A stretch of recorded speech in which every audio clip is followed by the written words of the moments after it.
পশ্চিমবঙ্গের কলকাতায় ভারত বাংলাদেশ যৌথ নদী কমিশনের বৈঠক আজ।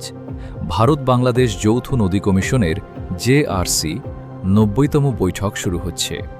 বৃহস্পতিবার ৩ দিনব্যাপী বৈঠকের আনুষ্ঠানিক কার্যক্রম শুরু হচ্ছে, যা আগামী শনিবার পর্যন্ত চলবে। গতকাল বুধবার বৈঠকে অংশ নিতে কলকাতায় পৌঁছেছে বাংলাদেশের ৬ সদস্যের প্রতিনিধি দল।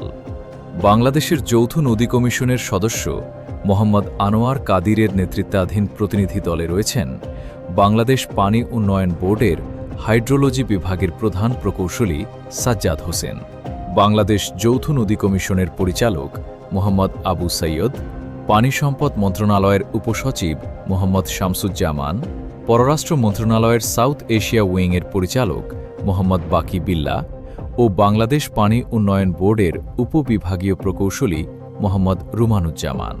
এছাড়া প্রতিনিধি দলে যোগ দেবেন দিল্লিতে নিযুক্ত বাংলাদেশ হাইকমিশনের কাউন্সিলর রাজনৈতিক মোহাম্মদ আলমগীর হোসেন ও কলকাতায় নিযুক্ত বাংলাদেশ উপদূতাবাসের দ্বিতীয় সচিব রাজনৈতিক মোহাম্মদ ওমর ফারুক আকন্দ।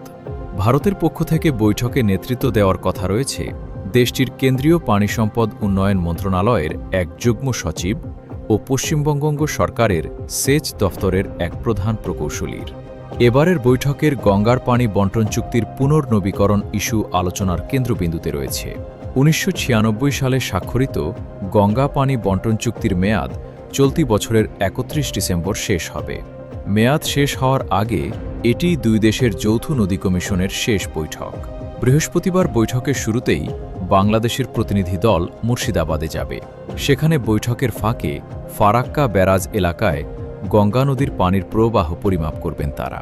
পরে প্রতিনিধি দল কলকাতায় ফিরে একটি অভিজাত হোটেলে মূল বৈঠকে অংশ নেবে।